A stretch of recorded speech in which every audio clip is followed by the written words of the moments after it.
السلام عليكم ورحمة الله وبركاته. إن الحمد لله نحمده ونستعينه ونستغفره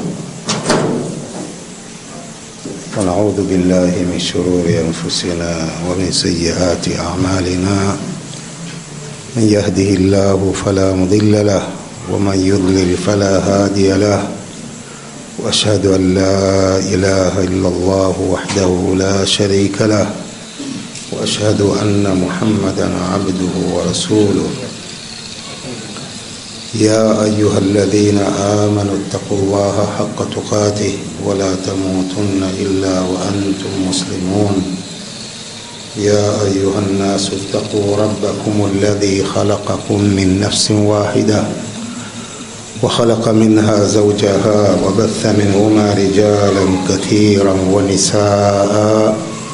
اتقوا الله الذي تساءلون به والأرحام، إن الله كان عليكم رقيبا.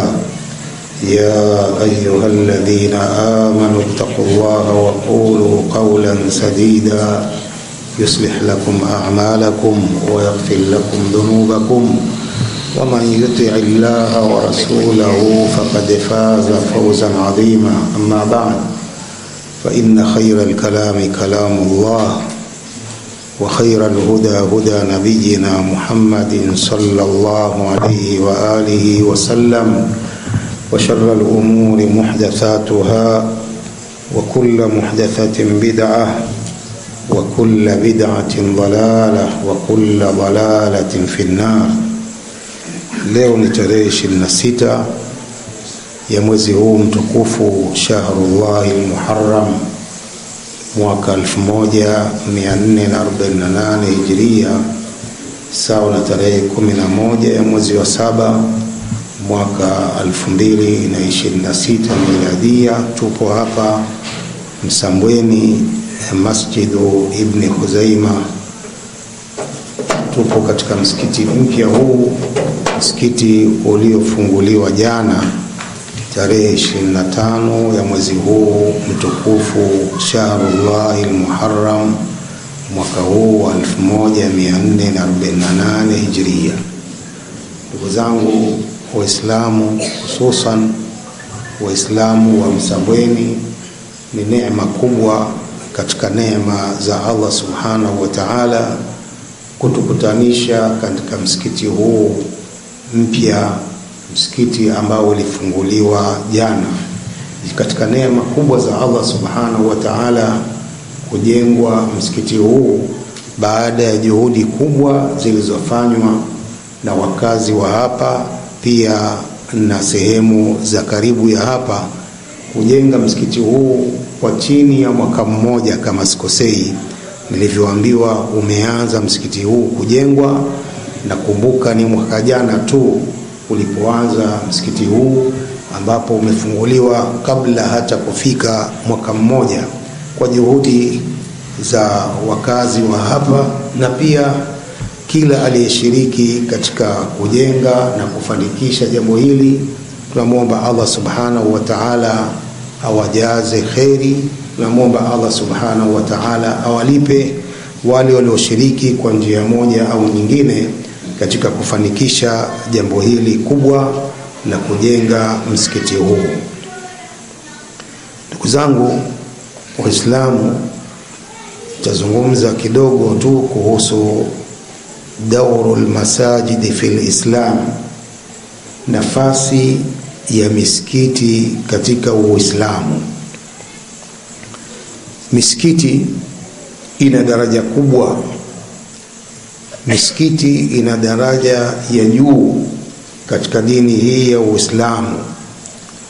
Inatakiwa Waislamu waiheshimu misikiti. Waislamu wanatakiwa waienzi misikiti na waiadhimishe misikiti hii, kwa sababu misikiti ni nyumba za Allah subhanahu wa ta'ala. Yaqulu Allah subhanahu wa ta'ala fi buyutin adhina Allahu an turfa'a wa yudhkara fiha ismuhu yusabbihu lahu fiha bilghudwi wal asal rijalun la tulhihim tijara wala bay'un an dhikrillah wa iqami salati wa itai zaka ila akhiri hadhihi alaya. Hizi nyumba ambazo Allah subhanahu wa ta'ala ameamrishwa zitukuzwe na litajwe jina la Allah katika misikiti. Misikiti sio mahali pa kucheza, misikiti si mahali pa kufanya biashara, misikiti ni mahali pa kumwabudu Allah subhanahu wa ta'ala. Wa anna almasajida lillah fala tad'u ma'a Allahi ahada. Misikiti ni nyumba za Allah, msimwabudu yoyote pamoja na Allah subhanahu wa ta'ala. Yaqulu Al-Hasan ibn Abi al-Hasan rahimahullah, ma'nahu ma'na an turfa'a ay tu'azzama wa yurfa'a sha'nuha. Akifasiri aya hii, fi buyutin adina Allahu an turfa'a wa yudhkara fiha ismuhu. يقول الإمام ابن عطية الأندلسي رحمه الله تعالى قال الحسن بن أبي الحسن رحمه الله معناه تعظم ويرفع شأنها, kuadhimishwa na liinuliwe jambo la misikiti. Ndugu zangu, Muislamu mwenye kuwafikishwa ni yule mwenye kufanya juhudi nafsi yake katika kuimarisha misikiti ya Allah azza wa jalla kwa taa na ibada.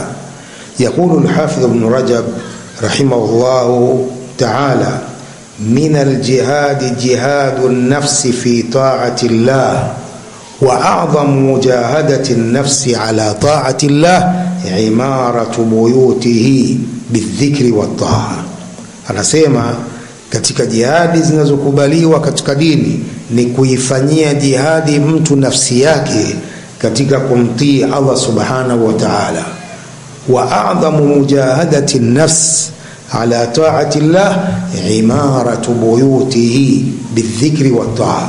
Jihadi kubwa ya nafsi ya kila mtu katika taa ya Allah ni jambo hili la kuimarisha nyumba za Allah wa kumtii Allah na kumtaja Allah ndani ya nyumba zake hizi misikiti.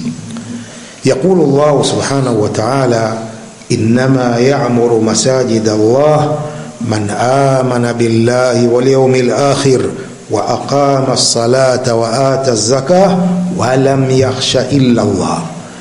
Hakuna vingine wanaoamirisha misikiti ya Allah ni wenye kumwamini Allah na siku ya mwisho, wakasimamisha sala na wakatoa zaka, na wasimuogope isipokuwa Allah subhanahu wa ta'ala.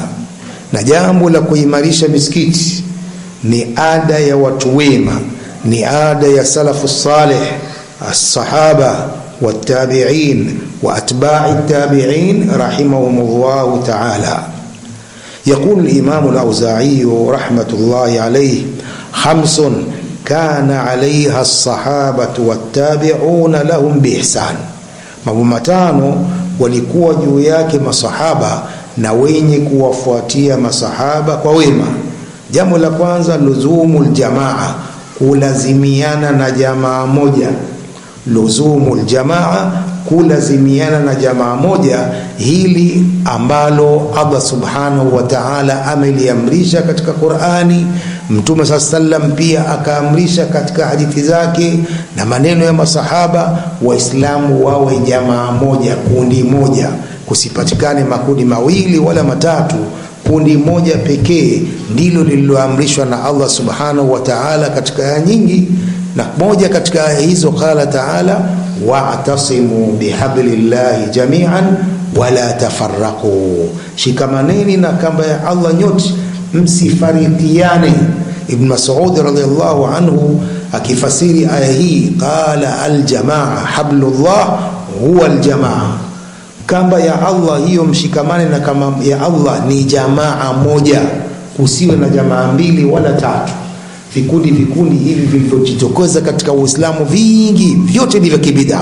Kundi moja peke yake, hii Hizbullah, kundi moja la Allah, hii jamaa aliyoamrisha ndilo linalotakiwa katika Uislamu. Hivi vikundi vyote, siji ansaru kadha, jamaatu tabligh, siji hizbu tahrir, jamaa Hivi vyote hivi ni vya kibida. Jamaa wahida, jamaa moja pekee yake ndio lililoamrishwa na Allah subhanahu wa ta'ala. Makundi mengine yote ni ya kibida. Tumekaeleza hadithul iftiraq. Hadithul iftiraq inabainisha jamaa hili moja. Qala sallallahu alayhi wasallam, iftaraqat al-yahud ala 71 firqa waftaraqat an-nasara ala 72 firqa وستفترق هذه الأمة على 73 فرقة كلها في النار إلا واحدة. قالوا من هي يا رسول الله؟ قال الجماعة. وفي رواية هم من كان على مثل ما أنا عليه اليوم وأصحابي. Wakristo wamefarikiana, Mayahudi wamefarikiana vikundi 71, Wakristo vikundi 72 wamefarikiana. Tunasema ummati huu nao utafarikiana vikundi 73, vyote vinakwenda motoni isipokuwa kikundi kimoja. Alipoulizwa ni kina nani, qala aljamaa. Wa fi riwaya, ni wale walio katika manhaji nilionao mimi na masahaba wangu. Hawa ndio alfirqatu najia, at-taifatu al-mansura, ahlus sunna wal jamaa, al-ghuraba, as-salafiyun, ndio hao aljamaa moja. Kwa hiyo luzumu aljamaa ndio waliokuwa nayo as-salafu salih min as-sahaba wat-tabi'ina lahum bi ihsanin ila yaumiddin. Luzumu aljamaa, mambo matano walikuwa nayo masahaba na tabi'un na atba'u tabi'in rahimahumullahu ta'ala. Kwanza luzumu aljamaa, kulazimiana na jamaa moja. Wattiba'u sunna, na kufuata sunna za Mtume SAW ni jambo la pili ambalo walikuwa nalo as-salafu salih ridwanullahi ta'ala alayhim. Luzumu sunna, kulazimiana na sunna alivyotuamrisha Mtume SAW katika hadithi ndefu ya al-Irbad ibn Sariya, alaykum bisunnati wa sunnati al-khulafa'i ar-rashidin al-mahdiyyin min ba'di addu alaiha bin nawajith. Tunasallam akiamrisha watu washikamane na sunna. Alaikum bisunnati, shikamaneni na sunna zangu, wa sunnati al-khulafai ar-rashidin al-mahdiyyin min ba'di, na sunna za makhalifa wangu waongofu walioongozwa baada yangu. Addu alaiha bin nawajith, ziumeni sunna hizo kwa magego. Addu alaiha bin nawajid, ziumeni sunna hizo kwa magego. Haya meno ya mbele haya pia hayashiki vizuri, yale meno ya mwisho yale ya magego ndio unaokamata vizuri sunna. Idha Mtume sallam akapigia mfano sema addu alaiha bin nawajid. Sunna haziumwi kwa meno ya mbele yasiyo na nguvu, sunna zinaumwa kwa magego ambayo yana nguvu sana. Kwa hiyo addu alaiha bin nawajid. Wa iyyakum wa muhdathati al-umur, tahadharini na mambo yenye kuzushwa. Fa inna kulla muhdathatin bid'a, kila lililozushwa ni uzushi. Idhan luzumu al-jamaa. Thaniyan wattiba'u as-sunnah. Thalithan wa imaratu al-masajid, na kuimarisha misikiti. Hasa kuimarisha misikiti si kujenga peke yake, bali ni kumtii Allah subhanahu wa ta'ala na mtume wake, adhkar, durus misikitini. Kuimarisha si kujenga peke yake, bali kuimarisha misikiti na kumtii Allah subhanahu wa ta'ala na kufanya ibada misikitini. Kadhalika watilawa, na kusoma Qur'an. Jambo la 4 ambalo as-salaf walikuwa nalo wakiliazimiana nalo, watilawa, na kusoma Qur'an. 5 waljihadu fi sabilillah. Na katika alama za imani ya mtu ni kuwa mtu moyo wake umefungamanishwa na misikiti. Mtu awe moyo wake unafungamanishwa na misikiti, kila inapoadhiniwa anakwenda kusali jamaa misikitini, ndio moyo kufungamanishwa na misikiti. Kama katika hadithi ya ile 7, wale watu 7 ambao Allah subhanahu wa ta'ala atawafunika katika kivuli cha arshi yake, siku ambapo hakuna kivuli isipokuwa kivuli hicho cha arshi ya Allah subhanahu wa ta'ala. Akasema Mtume sallam katika watu hao, wa rajulun qalbuhu muallaqun bil masajid, na mtu ambaye moyo wake umefungamanishwa na misikiti. Ishmaanahu, maana yake kila kunapoadhiniwa anakwenda kusali jamaa misikitini.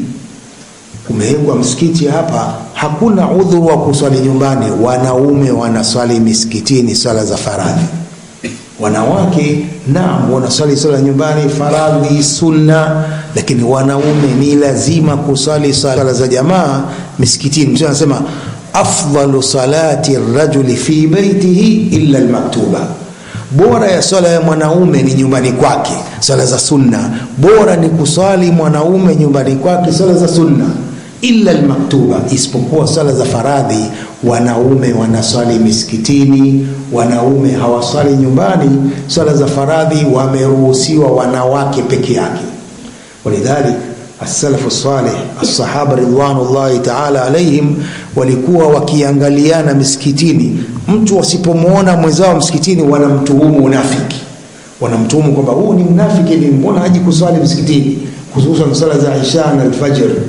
Kwa hiyo wanaume swala zao ni misikitini, swala za faradhi. Swala za sunna naam, bora ni kuswalia nyumbani swala za sunna kwa wanaume. Idhan, ukiwa moyo wako umefungamanishwa na misikiti, unangojea nini? Unangojea adhana. Kila inapoadhiniwa unakwenda msikitini, kila inapoadhiniwa sala unakwenda msikitini. Kwa inatakiwa kuwa misikiti ni wakati katika maisha ya Muislamu. Katika maisha ya Muislamu iwe kuna wakati wa kwenda misikitini kwa ajili ya kufanya ibada. Yakulu al-allama al-Fawzan hafidhahu Allah ta'ala, qala ihris ala an yakuna laka waqtun fil masjid fi kulli sana, fanya pupa iwe una wakati msikitini katika mwaka mzima, umejiwekea na kujipangia wakati ule wewe unakwenda msikitini kwa ajili ya kufanya ibada. Licha ya sala tano hizi zingine unazokuja kusali, lakini kuna wakati wewe umeuweka msikitini, unakwenda kumtaja Allah, itikafu pale, unakwenda kusoma Qur'an. Jipangie wakati, jipangie katika wakati wako una faragha, uende ukae msikitini kwa ajili ya kumwabudu Allah azza wa jalla. Qala tadhkuru rabbaka fihi wa ta'buduhu, umtaje Allah katika msikiti umwabudu, wa tatlu kitabahu, usome kitabu chake, wa yahya qalbuka, moyo wako unapata uhai. Lianna almasajida ma'wa almalaika, misikiti ni mashukio ya malaika, wa ma'wa arrahma wa ma'wa alkhushu, pia ni makazi ya huruma za Allah subhanahu wa ta'ala, pia ni ma'wa al-khushu, unyenyekevu. As-salafu salih ridwanullahi ta'ala alayhim wana maneno mengi kuhusu swala zima hili la misikiti. Ibn Abbas radiyallahu anhuma yaqul al-masajidu buyutullahi fil ardi wa hiya tudhi'u li ahli as-samaa kama tudhi'u an-nujumu li ahli al-ardi. ابن عباس رضي الله عنهما حبر هذه الأمة يقول المساجد بيوت الله في الأرض، misikiti ni nyumba za Allah hapa duniani. Wa hiya tudhi'u li ahli as-samaa, misikiti inawaangaza watu wa mbinguni. Kama tudhi'u an-nujumu li ahli al-ardi, kama nyota vile za mbinguni zinavyowaangazia watu wa ardhini, watu wa duniani. يقول عمرو بن ميمون رحمه الله أدركت أصحاب محمد صلى الله عليه وآله وسلم وهم يقولون إن المساجد بيوت الله في الأرض وإنه حق على الله أن يكرم من زاره فيها وأقام شرعه فيها ورفعها عن الدنس والشرك. Anasema Amr bin Maimun rahimahullah, niliwadiriki masahaba wa Muhammad sallam, na huku anasema misikiti nyumba za Allah hapa ardhini, na ni haki kwa Allah kumtukuza kila anayezuru misikiti. Wa aqama shar'ahu fiha, akatekeleza sheria ya Allah katika misikiti hiyo. Warafaha ani darasi wa shirki, akaiepusha misikiti hiyo na uchafu na ushirikina. Almasjid fi lugha ismu makani sujud. Masjid katika lugha ya Kiarabu ni jina la mahali pa kusujudia, ndio masjid katika lugha ya Kiarabu. Ismu makani sujud wa musalla aljamaa waljamu masajidu. Almasjid المفرد والجمع مساجد ويطلق المسجد على كل مكان للصلاة. kila mahali pa kusalia panaitwa masjid. وإذا كانت تقام فيه الجمعة فهو المسجد الجامع. ikiwa mahali hapo pa msikiti panasaliwa aljumaa unaitwa huo almasjidul jami'. Qala az-Zajjaj rahimahullah ta'ala kullu mawdhi'in yuta'abbadu fihi fahuwa masjid. kila mahali ambapo anaabudiwa Allah hapo ni masjid. Wa ala hadha فالمسجد هو المكان المعد للصلاة في أي موضع من الأرض غير المواضع المنهي عن الصلاة فيها. Msikiti ni kila mahali ambapo anaabudiwa Allah, mahali popote katika ardhi ni mahali pa kusalia, isipokuwa zile sehemu ambazo zimekatazwa kusaliwa. Vioni si mahali pa kusali, makaburini si mahali pa kusali. Lakini ya Mtume sallallahu alayhi wasallam akija, ju'ilat liyal ardu masjidan wa tahura. Ju'ilat liyal ardu masjidan wa tahura, imejaliwa kwangu ardhi ni mahali pa kusalia na ni kitu cha kutaharishia. Mchanga ni badali ya maji. Kama hakuna maji au mtu ni mgonjwa hawezi kutumia maji, anatayammam kwa mchanga. Ju'ilat liyal ardu masjidan wa tahura.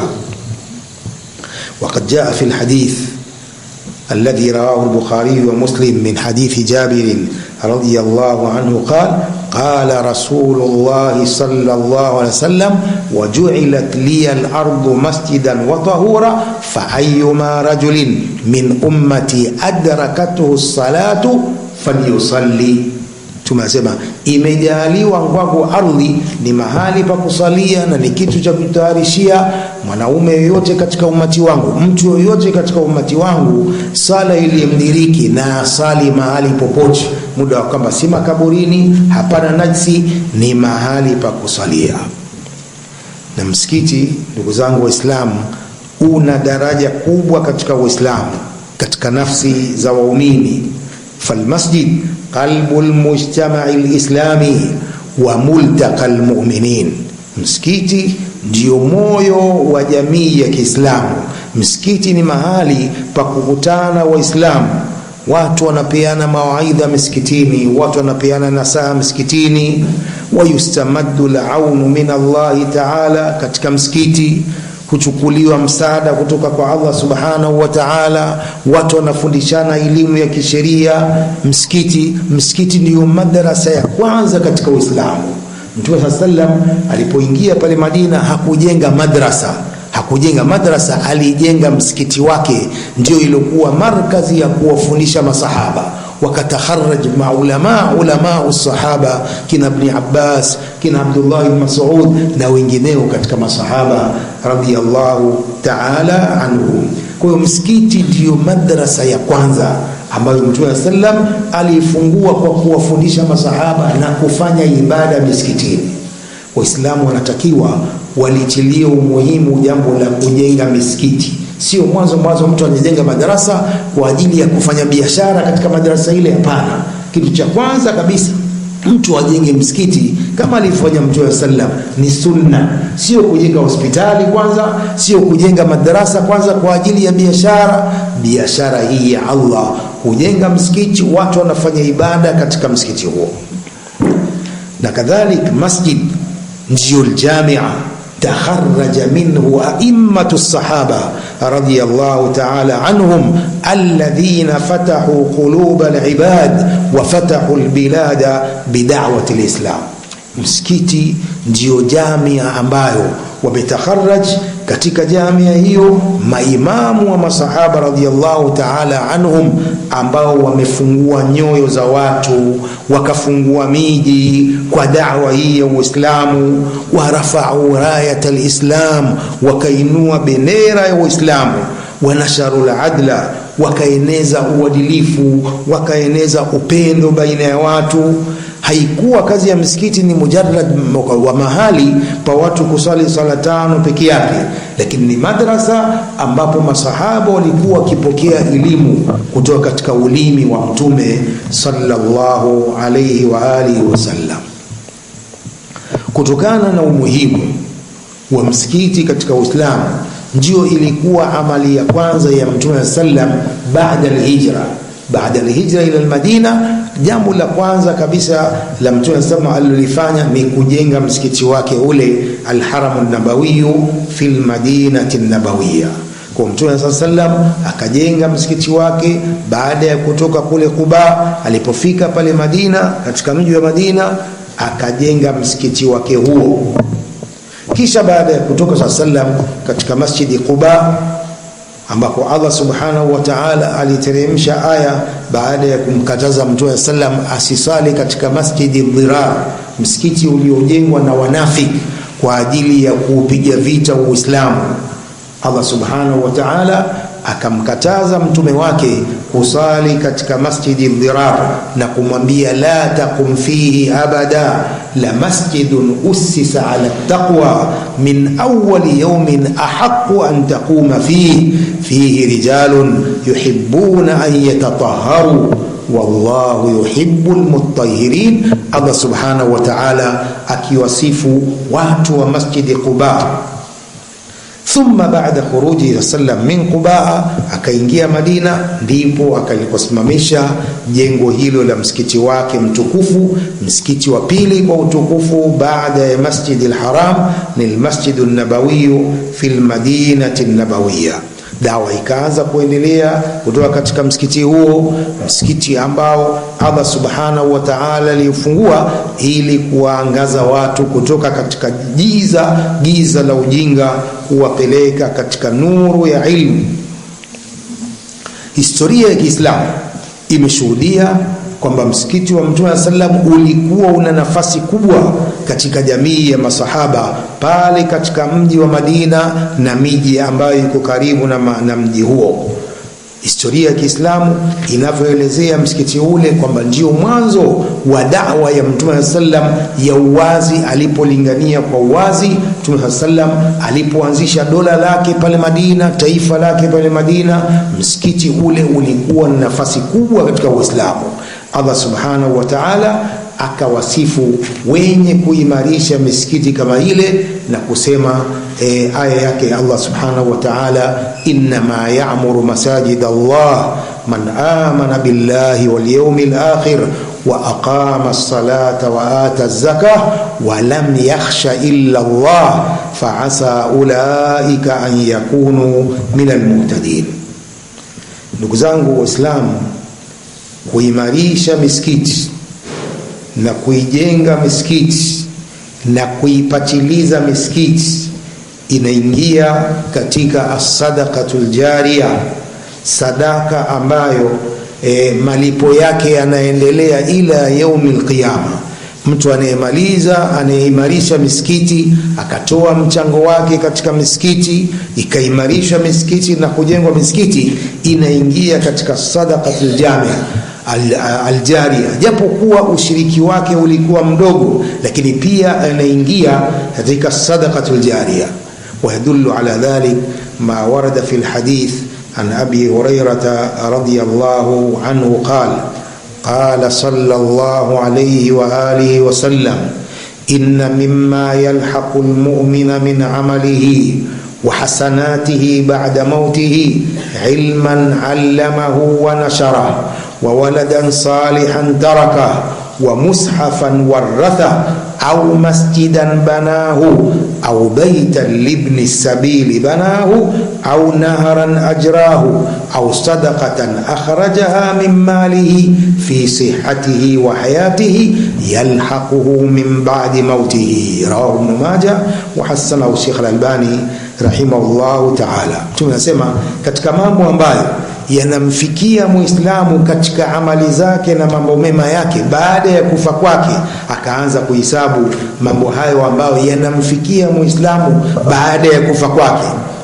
Qala ilman allamahu wa nasharahu, ni elimu ambayo ameifundisha akaisambaza ilmu hiyo, thawabu zake zinamfikia mwalimu huyo aliyewafundisha Waislamu wakafaidika kwa elimu yake. Akifariki mwalimu huyo, bado elimu yake inaendelea na thawabu zake zinaendelea, ni sadaqatun jariya, ilman allamahu wa nasharahu. Pili, wa waladan salihan tarakahu, na mtoto mwema aliyemwacha akafanya amali njema. Mtoto yule kila amali njema aliyoifanya, mzazi wake huyu anapata thawabu kule kaburini kwake ila yaumil qiyama. Maadama waladuhu, muda wa kwamba mtoto wake anafanya amali njema, mzazi yule bado anapata thawabu. Ile ni sadaqatun jariya aliyoiacha. Tunatakiwa tuwafundishe watoto wetu dini, tunatakiwa tuwafundishe watoto wetu dini ili waweze kutuombea baada ya kufa kwetu. Wa waladan salihan tarakahu, mtoto mwema, sio mtoto mwovu. Tumeweka kaidi hapa, wa waladan salihan, sio nafsi ya mtoto. Kuna watoto wengine sio wema, kwa mzazi hapati lolote kwa mtoto yule ambaye sio mwema. Kwa hiyo mtoto lazima awe mwema, na atakuwaje mtoto mwema? Lazima afundishwe dini, lazima afundishwe dini, akulie mtoto yule katika sunna na tauhid, akulie katika tauhid na sunna ila almamat. Mzazi wake anapata thawabu, ni sadaqatun jariya aloizaa mtoto yule akiwa anafanya amali njema. Lakini mtoto umemwacha, mtoto umemtelekeza, mtoto hajui dini, umemtelekeza mtoto, hata kusoma Qur'ani hajui, atakuja kukuombea huko Qur'ani hawezi kuisoma, atakuombea. Hata dua ya Kiswahili pia atashindwa kukuombea. Mtoto ambaye si mwema, dua ya Kiswahili pia hawezi kumuombea mzazi wake, hajui kuomba. Mtoto mwovu. Kwa mtoto awe mwema. Na watoto wema wanakuwa vipi? Ni kulingana na wazazi wake. Wazazi wakiwa wema, wakifanya bidii, mtoto wao nao atakuwa mwema. Lakini wazazi wakiwa ovyo, mtoto wao naye atakuwa ovyo. Mtume sallam ameelekeza lawama nyingi kwa wazazi. Katika hadithi ya Abi Hurairah radhiyallahu anhu, qala sallam, kullu mauludin yuladu ala alfitra, kila mtoto anazaliwa katika umbile la Kiislamu. Kullu maulud, kullu min alfadhi al-am, hata mtoto wa kibaniani, hata mtoto wa kizungu akizaliwa, anazaliwa katika umbile la Kiislamu. Fa abawahu yuhawidanihi au yunassiranihi au yumajjisanihi, wazazi wake sasa huyu baada ya kuzaliwa ndio wanomtia katika Uyahudi mtoto huyu, au katika Ukristo, au katika umajusi wa kuabudu jua. Lakini mtoto yoyote anayezaliwa, yoyote anazaliwa katika umbile zuri la Kiislamu. Sasa wazazi wake ndio wanakuwa changamoto ya mtoto huo. Wazazi kama hawana bidii ya mtoto kumfundisha dini, mtoto ule atakwenda katika mambo ya ovyo, atakulia vibaya. Lakini wazazi wakisimama kidete kumfundisha mtoto wao tabia za Kiislamu, tauhid na sunna, mtoto yule anakuwa vizuri, na atakuwa mtoto yule anadua kwa mzazi wake zinazokubalika. Mzazi anafaidika kwa dua za mtoto huyo. Au waladan salihan tarakahu, mtoto mwema anayemwacha. Ndugu zangu Waislamu, wazazi wangapi wana makosa ya kuwatelekeza watoto wao? Wangapi? Wengi sana. Kila mtoto anayepotea, mzazi ana mchango katika kupotea kwa mtoto yule. Haiwezekani mtoto mwenyewe tu tangu udogo wake aanze kuvuta bangi. Hapana, mzazi amemtelekeza, amemfundisha mambo ya sekula, hajui lolote katika dini, hajui kumtii mzazi wake, hajui lolote. Mtoto yule anakwenda vibaya. Lakini changamoto ni mzazi. Kwa hiyo wazazi lazima tuwe macho kwa watoto wetu. Vinginevyo watoto wengi walioharibika sababu ni ya wazazi. Kwa hiyo nasema mtoto umleavyo ndivyo akuavyo. Mtoto unavyomlea atakuwa vile vile. Mtoto ukimlea katika kusoma dini, mtoto atakulia katika dini. Lakini mtoto umempeleka university mpaka amesoma sekula, amejua amechukua PhD huko, hajui kusoma Qur'an. Wengi vijana wa Kiislamu wako hivyo. wazazi wamepeleka maskuli tu, hakuna kusoma Qur'ani wala hadithi wala nini. Hatimaye mtoto yuko university ana PhD au daktari, hajui kusoma Qur'ani. Sasa mtoto huyo hajui kusoma Qur'ani, atakuja kumwambia mzazi wake. Kwa hiyo wazazi lazima wafanye juhudi kubwa kuwafundisha watoto wao dini. Wa waladan salihan tarakahu wa mushafan warathahu. Katika sadaqatul jariya, msahafu aliyourithisha, kuweka mushaf kwa ajili ya mzazi wako ni sadaqatul jariya. Kuleta mushaf hapa msikitini watu wakasoma Qur'ani ni sadaqatul jariya, mzazi anapata thawabu kwa kuwekewa sadaqatul jariya hii ya mushaf. Au masjidan banahu, au msikiti aliyojenga mtoto kamjengea mzazi wake msikiti, hakuna shaka kwa msikiti ni sadaqatul jariya kubwa.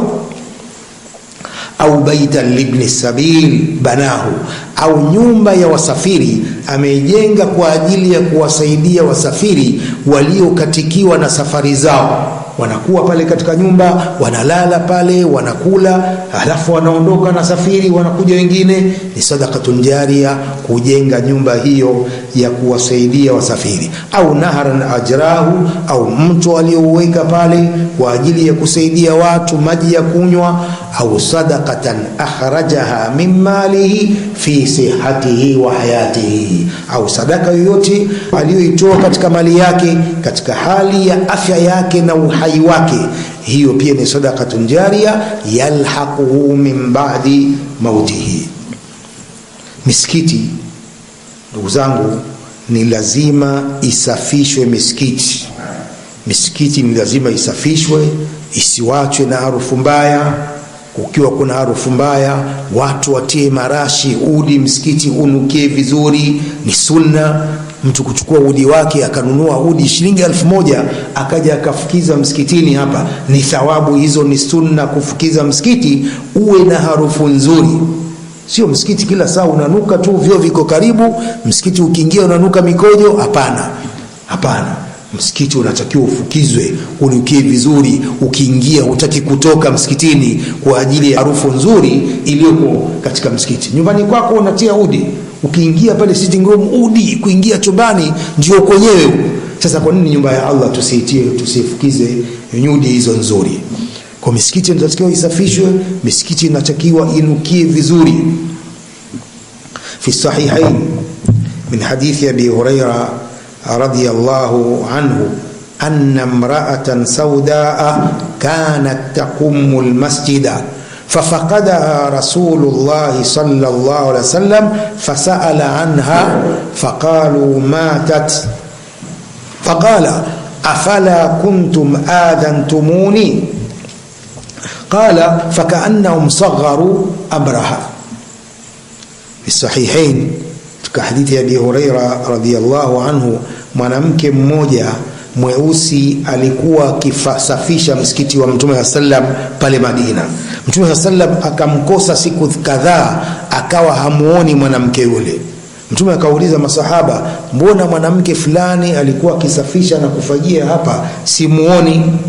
Faqalu matat, alifariki. Fadafannaha, tukamzika.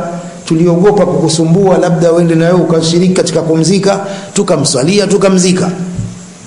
Mtume akawaambia masahaba, afala kuntum adantumuni, mbona hamkunambia jambo hilo, mkanihabarisha, mkanipa habari na mimi nikashiriki? Qala fakaannahum sagharu amraha. Abu Hurairah anasema kama kwa masahaba walidogesha jambo lake, wakaona huyu mwanamke tu, kwa nini tumsumbue mtume naye ashiriki kwenda kuzika? Mtume akamwambia, dalluni ala qabriha, nifahamisheni kabri yake iko wapi, mmemzikia wapi. Fadalluhu, Baqi pale makaburi ya masahaba ya karibu na msikiti wa Mtume. Fadalluhu, masahaba wakamfahamisha Mtume kabri ya mwanamke yule. Fasalla alaiha, akenda akamswalia pale pale katika kabri yake. Swala ya kwanza ya kuswalia ya sunna ya kumswalia maiti baada ya kuzikwa. Ni sunna kama mtu hajawahi kumswalia maiti msikitini au mahali popote, amekwenda watu washamswalia maiti, washakwenda kumzika, ni sunna ende akamswalie pale pale, salatul mayit, amswalie pale pale katika kaburi ya mtu yule. Sasa maulama tofautiana kwa muda, ni muda gani anaweza akamswalia ni baada ya mwezi mmoja, miezi miwili. Masahaba wamekhtalifiana hapo, lakini mtume hakuweka muda. Mtume hakuweka muda. Ina maana kwamba kama hukudiriki kumswalia maiti wako, nenda kamswalie pale pale katika kaburi. Ni sunna ameifanya Mtume sallam kwa mwanamke huyu. Faqala thumma qala sallam inna hadhihi alqubur mamlu'atun dhulma ala ahliha, makaburi haya yamejazwa giza kwa wale waliozikwa. Wa anna Allah yunawwiruha bisalati alayhim, Allah anazitia nuru kaburi hizi kwa sala yangu kwao. Kila ninapomsalia maiti, Allah subhanahu wa ta'ala anatia nuru katika kaburi yake. Wa inna Allah azza wa jalla yunawwiruha bisalati alayhim, Allah azza wa jalla anazitia nuru hizi kaburi kwa kuwasalia mimi hawa maiti hawa. Wa fi sahihain min hadithi Jabir ibn Abdullah رضي الله عنهما عن النبي صلى الله عليه وسلم قال من أكل البصل والثوم والكراث فلا يقربن مسجدنا فإن الملائكة تتأذى مما يتأذى منه بنو آدم. kuonesha kwamba msikiti unatakiwa unukie harufu nzuri. Tumenasema anayekula basal, kitunguu maji, au thum au kitunguu thaum au al-kurrath, ni kitu kama vitunguu pia vina harufu mbaya, hiyo kurrath. Mtume anasema anayekula vitu hivi fala yaqrabanna masjidana, asiwe karibu na msikiti wetu, asije msikitini huyo. Anayekula vitunguu thaum vina harufu mbaya, vitunguu maji vina harufu mbaya, hasa ukila vibichi. Ukila vibichi utakuja na harufu mbaya msikitini, hapa watu wanakasirika, lakini pia malaika wanakasirika. Qala fa innal malaikata tataadha mimma yataadha minhu banu adam, malaika nao wanaudhika vile vile wanavyoudhika wanadamu, ndipo malaika wanapoudhika.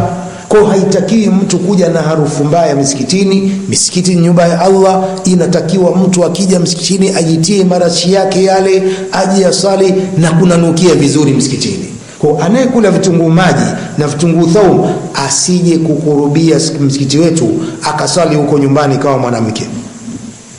Wa aula bin nahi at-tadkhin, aula kabisa kukatazwa ni sigara, gati, vitu vingine vyenye harufu mbaya.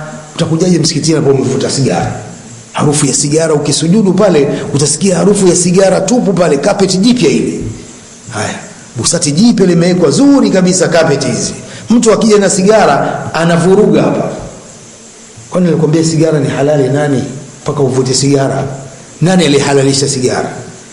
Uislamu umehalalisha sigara? Uislamu unaharamisha sigara, bali wazungu wenyewe pia wameharamisha sigara, si ndio? Wazungu wenyewe katika mahusi ya sigara wanaandika. Kwa hiyo sigara ni haramu. Kuna baadhi ya Waislamu wanaona kama sigara ni halali. Mtu akishakula sima yake na pilau yake, kwani ni halali hiyo? Sigara ni haramu. Tunasema la dharara wala dhirar, hakuna kudhuru wala hakuna kudhuriana. Sigara inadhuru afya yako. Kwa hiyo msije, kama kuna mtu anavuta sigara aiwache, na kama avuta sigara akavute chooni, asije nao msikitini hapa harufu yake. Kwa maneno ya Mtume, man akala albasala wathuma, hivi ni vitunguu vya halali hivi. Vitunguu maji ni halali, vitunguu thaum ni halali, lakini kuja na harufu msikitini ni haramu. Sasa je, sigara iliyoharamishwa ni aula? Kadhalika katika mambo yaliyokatazwa msikitini ni kutangaza vitu vilivyopotea na kufanya biashara msikitini, kununua hapa. Mtu aje na biashara yake hapa ndani ya msikitini, au za simu hapa msikitini, au za kanzo hapa ndani ya msikiti. Bwana, nina kanzo nzuri sana zinatoka sije Imarati, zinatoka wapi? Unaona bwana, ni haramu, unapata madhambi. Msikiti si mahali pa biashara kabisa. Mtume sallallahu alayhi wasallam anasema man sami'a rajulan yanshudu dhalatan fil masjid falyaqul la raddaha Allahu alayk fa innal masajida lam tubna lihadha. Mtu anayemsikia mtu akitangaza kitu kilichopotea msikitini, basi na amwambie Allah asikurudishie kitu chako. Akiona mtu hapa anatafuta kitu chake msikitini au anatangaza, jamani kumepotea simu, sijui anaiona, sijui ampelekee imamu hapa, imamu nipo. Akisikia hivyo wamwambie la radda Allahu alayk, Allah asikurudishie simu hiyo. Fa innal masajid lam tubna lihadha, misikiti haikujengwa kwa hivyo. Misikiti imejengwa kuja kutangaza vitu hapa, kutangaza mtoto amepotea, lafunguliwa speaker hapo, jamani kuna mtoto amepotea, amevaa shati la kijani, si suruali. La. Msikiti haukujengwa kwa ajili ya matangazo. Nenda kule, si radio wapi hizi, radio itwa nini, si nendeni katangaze vitu vyenu, sio msikitini. وقال صلى الله عليه وسلم فيما رواه الترمذي في جامعه من حديث أبي هريرة رضي الله عنه قال صلى الله عليه وسلم إذا رأيتم من يبيع أو يبتاع في المسجد فقولوا لا أربح الله تجارتك. Ukimwona mtu anauza msikitini au ananunua vitu msikitini, mwambieni Allah asikupe faida na hiyo biashara yako. La arbaha Allahu tijaratak. Kwa ipo misikiti namna hiyo. Misikiti, kuna baadhi ya misikiti ipo hiyo kwamba mtu amepoteza saa, inatangazwa pale pale, anasimama imamu anatangaza, jamani kumepotea simu, inatangazwa, kumepotea nini, inatangazwa. La. Misikiti haikujengwa kwa matangazo hayo. Misikiti haikujengwa kwa ama maiti. Naam, maiti, jamani ratibu wetu fulani amefariki, ili watu waje wamuombee sana. Salatul maiti, na maiti anahitaji dua za Waislamu katika salatu al-janaza. Yajuzu kutangaza, jamani tutangaza kifo cha ndugu yetu ratibu hapa amefariki, atakuja kusaliwa katika msikiti sala fulani. Hiyo yajuzu, matangazo hayo ni ibada. Salatu al-janaza ni ibada, lakini kutafuta simu ni ibada? La. Kadhalik zimekuja hadithi za kukataza kupamba misikiti na kuzidisha katika watu kutoa mali zao katika jambo la kuipamba misikiti. Rawa al-Imam Ahmad fi musnadihi min hadithi Anas radiyallahu anhu anna an-nabiy sallallahu alayhi wasallam qala la taqumu as-sa'a hatta yatabaha an-nasu fil masajid. Kiyama hakitasimama mpaka watu wafakharishane katika misikiti. Watu wanakuwa wanajifakharisha katika misikiti, msikiti wetu mzuri, msikiti wetu una rangi kadhaa. Haitakiwi kuipamba misikiti ikawa kama mtu ameingia katika chumba chake. La. Hadi tu kama hivi, alhamdulillah. Muhimu ni kupata nyumba ya Allah subhanahu wa ta'ala na kusali na watu kufanya ibada, lakini kupamba misikiti ni katika mambo ambayo yamekatazwa na Mtume sallallahu alayhi wa alihi wasallam. Na misikiti katika zama za Mtume sallam isikiwa ni misikiti mutawadhi'a, hakukuwa na mapambo katika misikiti wa Mtume sallam. Rawa al-Bukhari fi sahihi min hadithi Nafi' أن عبد الله بن عمر رضي الله عنهما أخبره أن المساجد كان على عهد رسول الله صلى الله عليه وسلم مبنيا باللبن وسقفه الجريد وعمده خشب النخل فلم يجد فيه أبو بكر رضي الله عنه شيئا.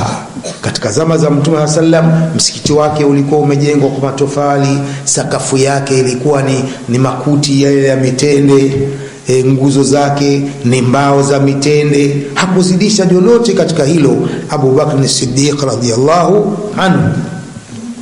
Kini wamekuja hao wafalme wamepamba misikiti, jambo ambalo lilikatazwa na Mtume sallam. Mtu asitoe hoja, mbona Masjidil Haram umepambwa sana, mbona Masjidun Nabawi umepambwa mataa siji marangi ya dhahabu, sio hoja. Hoja ni Qur'an, dalili ni Qur'an na hadithi za Mtume sallam zinazokataza mapambo hayo. Wa fil masajid, katika misikiti, ndugu zangu Waislamu, na pengine nitamalizia kwa hili kazi za misikiti.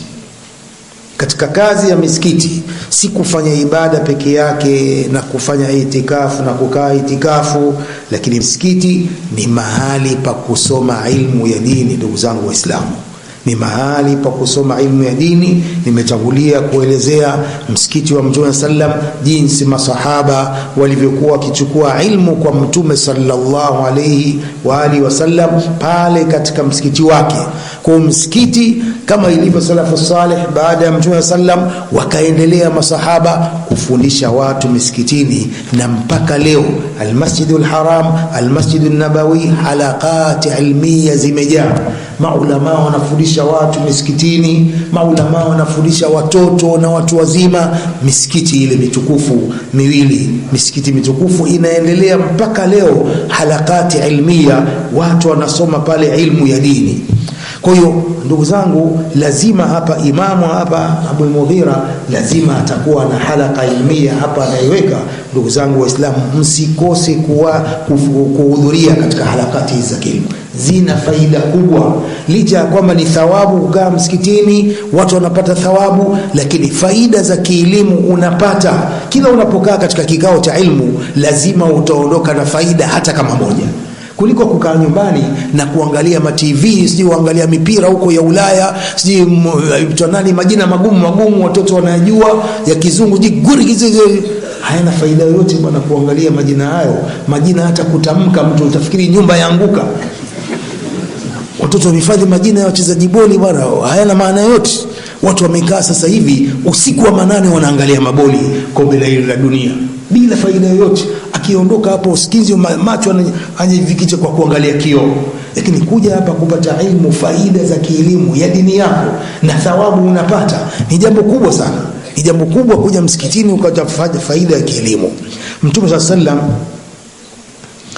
jaa at-targhib an-nabawi, katika watu kuja misikitini, fi sahihi Muslim an Uqbah ibn Amir radiyallahu anhu qala kharaja Rasulullah sallam wa nahnu fi suffa. Anasema alitoka Mtume wa Allah sallam, sisi katika suffa.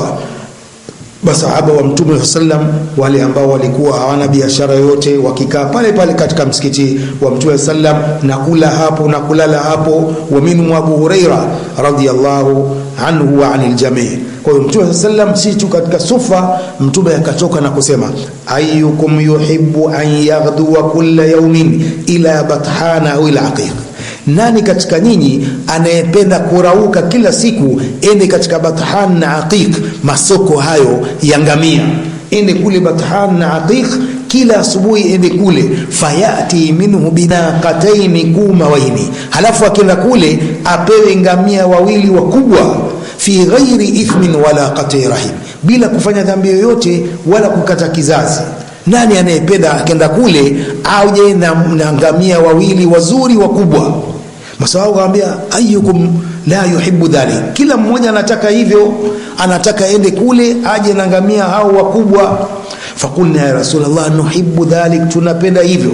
Qala sallam, afala yaghdu ahadukum ila almasjidi, kwa nini harauki mmoja wenu kwenda msikitini, fayalama, akenda kusoma kule, au yaqra ayataini min kitabillahi azza wa jalla, au asome aya mbili, ajifundishe kule ilmu, au asome aya mbili tu katika kitabu cha Allah azza wa jalla, khairul lahu min arba, hilo ni bora kwake kuliko hao ngamia wanne. Min naqataini, hilo ni bora kuliko hao ngamia wawili. Wa thalathun khairul lahu min thalath, na aya tatu ni bora kwake kuliko ngamia watatu. Wa arba'un khairul lahu min arba, na aya nne ni bora kwake kuliko hao ngamia wanne. Wa min a'dadihinna min al-ibil, na hisabu zao nyingi, idadi zao nyingi katika ngamia, sio bora kuliko mtu kwenda kusoma japo akapata faida moja, na kwenda kupata ilmu na kwenda kusoma Qur'ani misikitini. وفي صحيح البخاري عن أبي واقد الليثي رضي الله عنه قال بينما رسول الله صلى الله عليه وسلم في المسجد فأقبل 3 نفر, wakati Mtume sallam alikuwa msikitini wakaja watu watatu katika masahaba, faaqbala 2 ila rasulillahi sallam wa dhahaba wahid, wawili wakaja pale katika majlisi ile ya Mtume sallam ya ilmu, mmoja akenda zake. Fa amma ahaduhuma, ama mmoja wao akaona furja wazi kapali katika nafasi, fajalasa akakaa. akasikiliza ilmu kwa Mtume sallam. Wa amma al-akhar, ama mwingine, fajalasa khalfahum, akakaa nyuma yao kule mwisho, hakupata nafasi ya kujiingiza. Falamma faragha Rasulullah sallam, alipomaliza kikao chake cha ilmu, qala ala ukhbirukum ani thalatha, siwaelezei kuhusu hawa watu watatu waliokuja. Amma ahaduhuma faawa ila Allah faawahu Allah, ama huyu mmoja wao alijihifadhi kwa Allah, akajiingiza katika nafasi hapa, Allah subhanahu wa ta'ala akamuhifadhi. Wa amma al-akhar, na huyu mwingine, fastahya, aliona haya akakaa nyuma, fastahya Allahu minhu, Allah subhanahu wa ta'ala atamuonea haya mtu huyu. Wa amma al-akhar, ama yule mwingine aliondoka, fa'arada, huyu amepuuza, fa'arada Allahu anhu, Allah naye atampuuza. Kwa vile amepuuza kikao cha ilmu, Allah naye atampuuza. Kwa masahaba walikuwa hawaachi vikao vya ilmu, na Mtume sallam katika msikiti wake tunatakiwa tutilie umuhimu vikao vya ilmu, kwani ilmu pia ni ibada. Ilmu ni ibada kama ibada nyingine alizoziamrisha Allah subhanahu wa ta'ala. Ilmu ni ibada kama sala, ilmu ni ibada kama haji na siyam, sababu Allah subhanahu wa ta'ala ameamrisha jambo la ilmu katika Qur'an. Faqala min hadhihi al-ayat fa'lam annahu la ilaha illa Allah wastaghfir li dhanbik walilmu'minina walmu'minat wallahu ya'lamu mutaqallabakum wa mathwaakum. Hadha wallahu a'lam. وصلى الله وسلم وبارك على نبينا محمد وعلى آله وصحبه أجمعين.